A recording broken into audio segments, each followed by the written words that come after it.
If you're just tuning in to Civic Cypher, I am your host, Ramses Jah. He is Ramses Jah. I am Q Ward. You, our friends, are listening to Civic Cypher. And we appreciate that. And be sure to stick around because we got a lot more in store for you.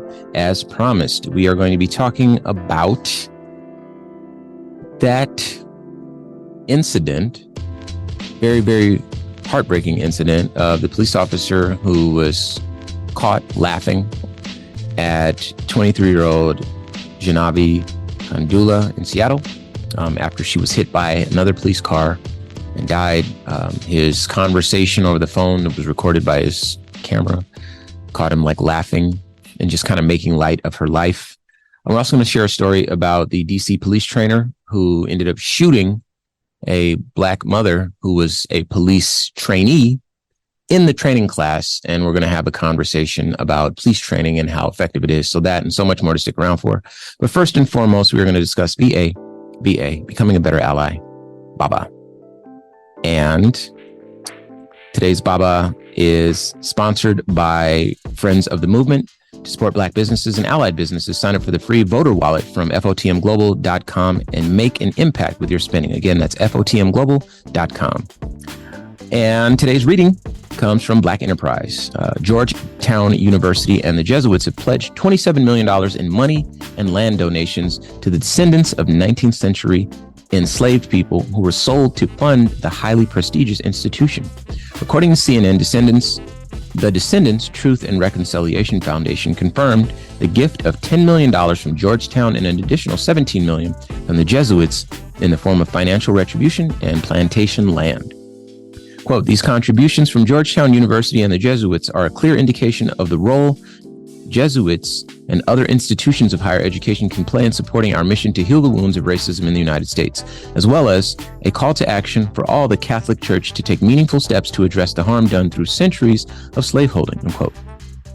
Monique Trusclair Maddox, CEO of the Descendants Truth and Reconciliation Foundation and chair of its board of directors, said, the donations hope to be a crucial step in rectifying the injustice enacted upon 272 enslaved men, women, and children sold from Jesuit plantations to settle Georgetown's debts in 1838. So, yeah, BABA, Becoming a Better Ally, is owning your past, reparations, and sharing those injustices, because having the conversations is what allows us to heal. And if Georgetown University is going for us first, so be it. If only that way of thinking could be more widely adopted. Yeah, more prevalent. We'd be on to something. Okay, so let's talk about this story. And I know you saw the video. Talk us through the video of the officer conversation. Talk to us about how you felt when you first saw that, because you're the one that sent it to me. I wonder a lot of times when we see some of these videos, especially when they're police body cams, if they completely forget that they're wearing them, because it seemed like the officer was having a conversation with himself, making light of it. And I know that to another officer, but it was like, if I make light of it, I can feel better about it, right? Like it was almost like convincing himself or themselves that this young lady didn't have any worth, so that sleeping better at night would be easier. And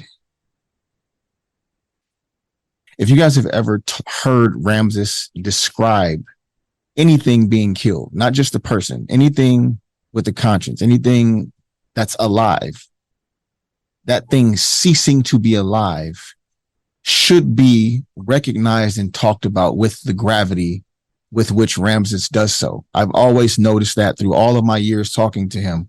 When talking about something ceasing to exist, and I use those words intentionally, he speaks about it like something that was once alive is no longer.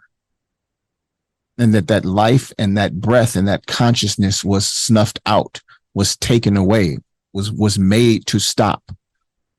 And Ramses also speaks about guns in a way that maybe more people should. The only use case for guns is murder.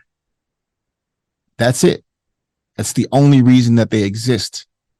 And I'd imagine for some of these officers, they have to remove the value of life to even be able to do the job, especially those who take life away like it has no worth. I mean, it's kind of self-fulfilling. I don't think the first time he had that type of conversation was in the wake of that young lady being killed. Yeah. It's a way of life and a way of thinking for some officers. And what you heard is the quiet part out loud. Out loud. So let me, for those that may not know, let me give you the quick and dirty version of the story. So we're not going to say these officers' names because we don't want these people to get famous. We don't believe they deserve credit. It's the police. For everyone that feels like it's a bad apple, look at our post about what happens to the good apples. Again, follow us on social media at Civic Cypher. Our social media has been kind of booming lately, and we appreciate everyone who's supported us. Again, at Civic Cypher. But I digress. The long and the short of it was there was an additional officer separate that we never saw video of or whatever. This officer was speeding through the city to get to some sort of emergency. Jaahnavi Kandula was, if I'm not mistaken, crossing the street or something like that. The officer didn't see her, and he ended up hitting her, and that's how she lost her life. So there's something to be said about what are we willing to give up for police speeding through the city. I get that there's some things that are very difficult to reconcile because police chases often end in people being hurt, people losing their lives, even officers losing their lives. But that's what happened here. And this officer that we're talking about that was recorded on his body cam footage, well, it was discovered that he was recording on his body cam footage. He was recalling having responded to that situation because he was the officer that they call in to assess the officer that was driving to make sure that that officer hadn't been drinking or, whatever. So basically, he was the one who came to investigate the officer. So what he was saying was, well, let me read it. But she is dead, he said on January 23rd before laughing, apparently in response to the person on the phone. No, it's a regular person, he said. Moments later, he replies, yeah, just write a check. And then he laughs. He goes on to say, yeah, $11,000. She was 26 anyway. And then he goes on to say she had limited value. So you're just like it sounds, you're hearing part of the conversation, half the conversation. Well, that was what he was recording. Now, remember that this was January 23rd, and we're just getting the footage now.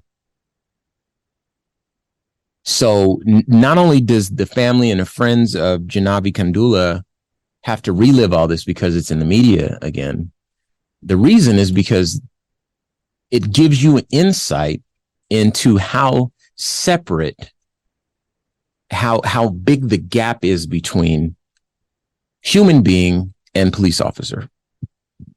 Because that level of disconnect can set in. I'm not going to say it does for all police officers, but there's definitely a mentality and a culture that exists behind that thin blue wall that we all know about and you all know about. Don't act like, man, we're talking about police cover-ups and police protecting each other. They know that this stuff is wrong. The police investigating the police in and of itself is super bogus. It's crazy. And then, as Q mentioned, they say the quiet part out loud. What is this? 8-9 months later, we hear this, how he really felt. And granted, this wasn't a police shooting. He didn't even have anything to do with her. He didn't have any reason to put this woman down.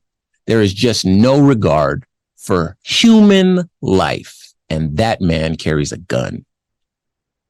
For a living. For a living. They pay him money to do it. License to use it. Oh my God, he has qualified immunity. So if he uses it on the job, he cannot be held responsible for those actions. They have to go after the department. And it has to be overwhelmingly negligent and criminal and beyond the reach of those police unions in order for him to even be held accountable. And then, as we've seen, sentencing is always lighter. Thank you, Q. Even when found guilty, even when convicted. Now, there are people, because we see all the trolls on the internet, and some people, maybe they're not intending to be trolls, but you are. But there are people that ask questions that from their perspective, I guess I have to assume that this is all they know. Well, just don't break the law and you won't have don't do crimes and you won't have these problems. Listen, that's like saying, remember when Paris Hilton wore that shirt? I think it was a mock-up, but she had that shirt that said "Stop being poor." It was I think it was a joke, but it was a meme a while back. Paris Hilton obviously is known for being very wealthy. Her being that wealthy, wearing a shirt that says "Stop being poor" is extremely hurtful and extremely sensitive. Duh. And so saying stop doing crime is like, duh. I was, matter of fact, Q, I'll tell you this. I was talking to a father and son duo today for the Black Information Network daily podcast. And I believe their names are Tony Lewis Jr. and Tony Lewis Sr., if I'm not mistaken. So please, for those of you who feel so inclined, check out the Black Information Network daily podcast. Look for those names. Amazing story. The father was sentenced to life in prison for selling marijuana. Wow. Life in prison. Okay. He spent 34 years in prison. He went to prison very young, spent 34 years for selling marijuana. And obviously that was an unfair sentence. His son worked to get him out, and he was on that other podcast. But that man told me something that stays with me. He said, I was poor. My mom was struggling. I was old enough to do something. I saw some people doing some stuff. That was it. There was no other basis for economic advancement. And I don't want to live with roaches, and I don't want to live with rats. And that seems like the only thing that I can do. So I do it. So to those people that say, well, just don't do crime. You know, you have to understand the entirety of the situation. I either live like this until I die, or I do my best. I roll the dice and I try to get better. But if that's the narrative that you insist on having,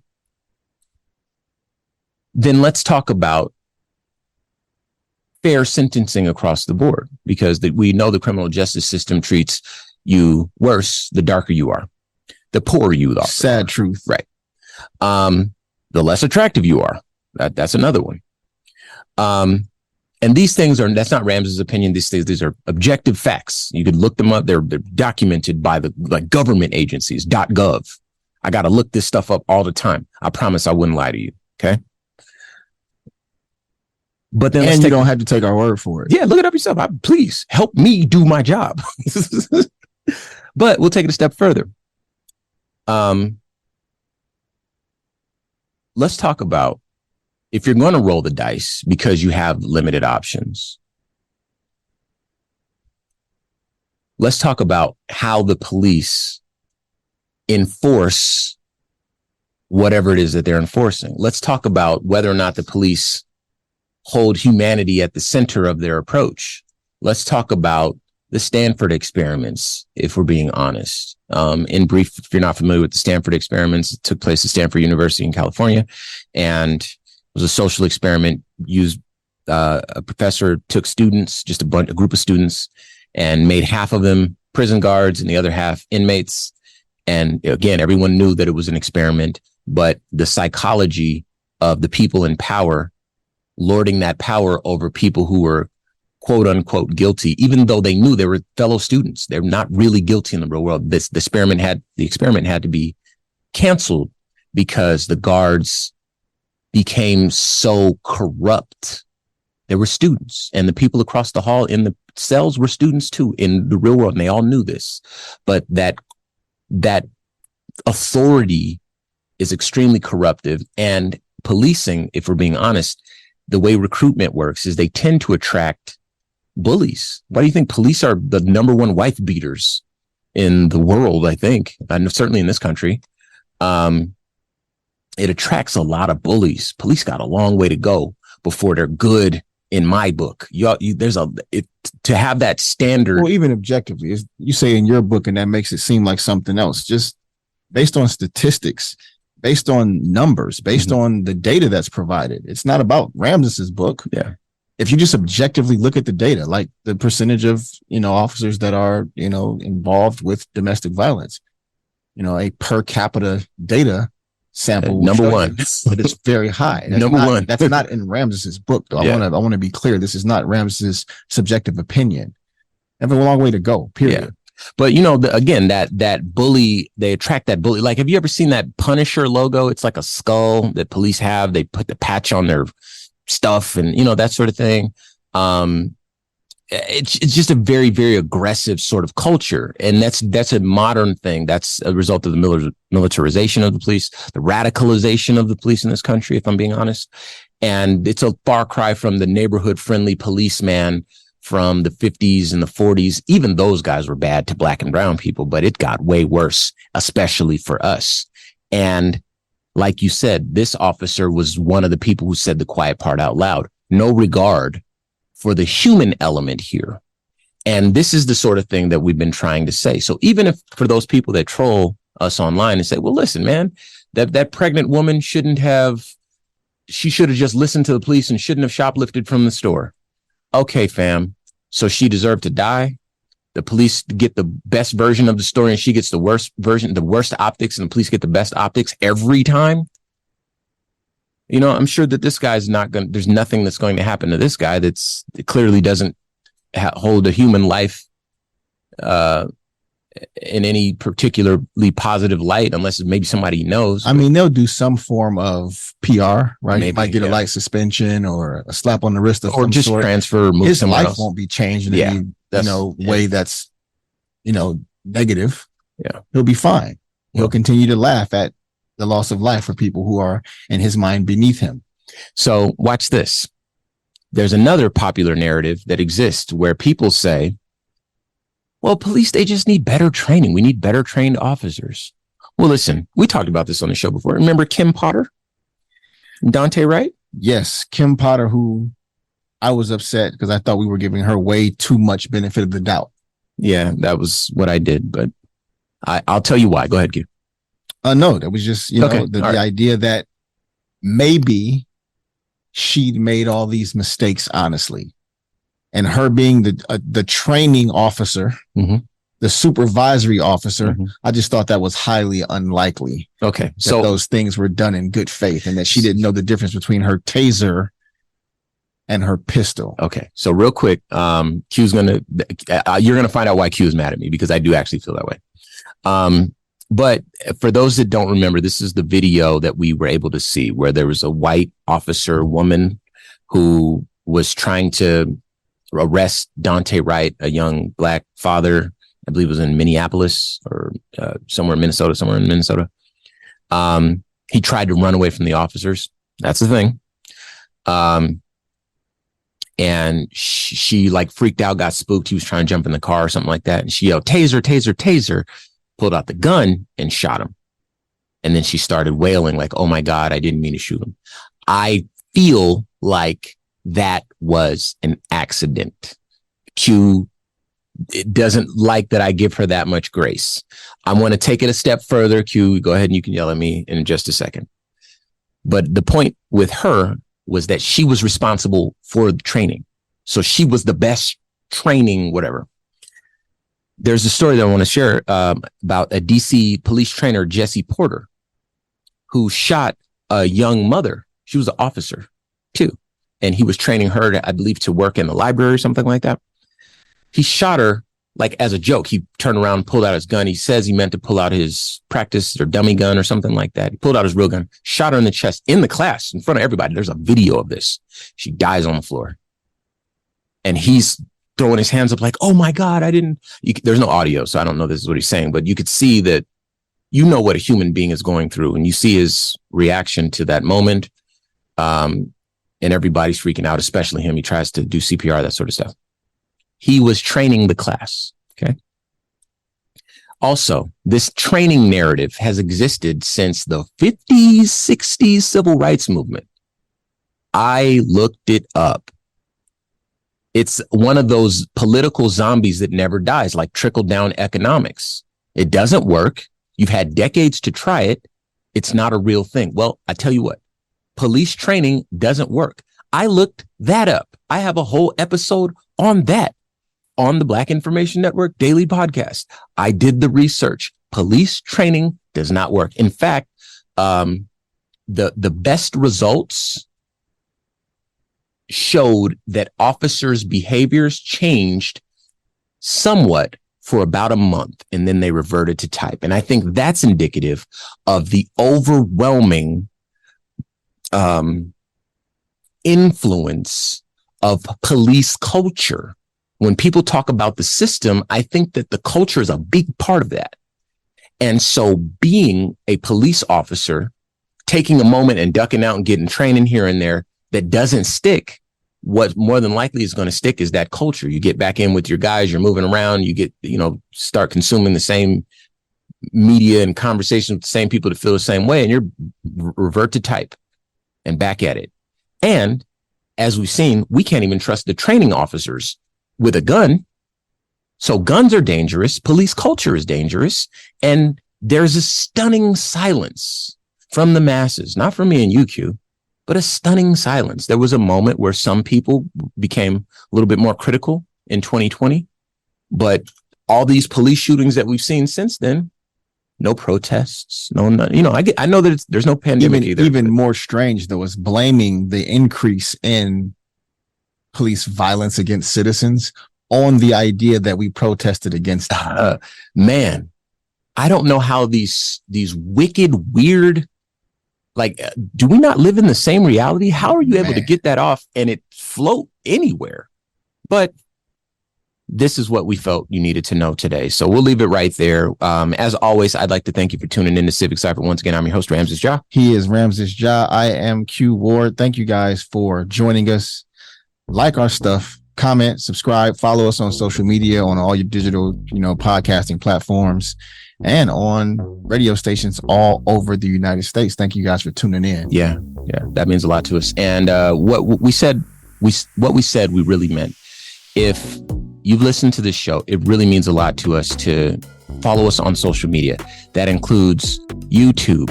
YouTube is a big one for us because we're really trying to grow there. Something special for you guys on YouTube, so please follow us. Every platform except Twitter. We don't do that. That's for the birds. Is that what it's called now? Is it X whatever? I think he said he's going to start charging people for that. Anyway, we're not on that one. We're on all the rest. Yes. Follow us on all the platforms. Like, support, comment, help us battle these trolls. We're trying to change the world. We need your help, and you can help us do it. So until next week, y'all.